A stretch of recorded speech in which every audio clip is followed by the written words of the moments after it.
आरा railway station पर लोहार विकास मंच की ओर से रेल चक्का जाम किया गया। मंच के सदस्यों ने आरा स्टेशन के प्लेटफॉर्म संख्या 1 पर से आ रही बक्सर पटना पैसेंजर ट्रेन को रोक दिया और सरकार विरोधी नारे लगाने लगे। लोहार विकास मंच के राष्ट्रीय अध्यक्ष राजकिशोर शर्मा ने केंद्र सरकार से मांग की है कि सरकार अधिसूचना जारी कर लोहार शब्द को शुद्ध कर लोहार जाति से उच्चारण करे, नहीं तो आगे और प्रदर्शन का दौर जारी रहेगा। साथ ही राष्ट्रीय अध्यक्ष ने चेतावनी देते हुए कहा कि अगर सरकार हमारी मांग अविलंब नहीं मानती है तो उग्र आंदोलन किया जाएगा।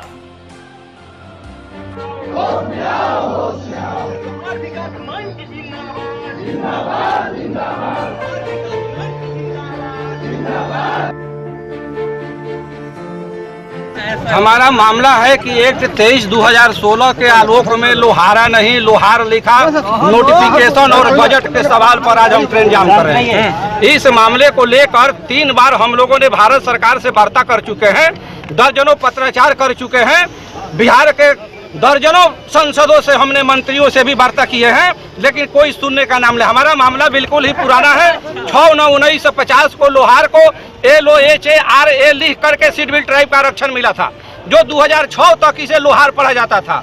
एक्ट 48/2006 में इसे लोहारा पढ़ा जाने लगा और यह लोहारा अभी क्या मांग करते हैं? अभी हमारा मांग है कि एक्ट 23/2016 के आलोक में नया लोहार लिखा गजट और नोटिफिकेशन जारी करना।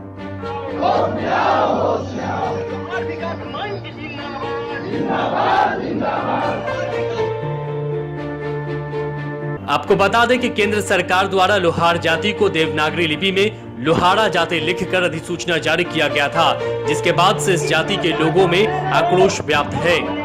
भोजपुर से रविंदर सिंह की रिपोर्ट।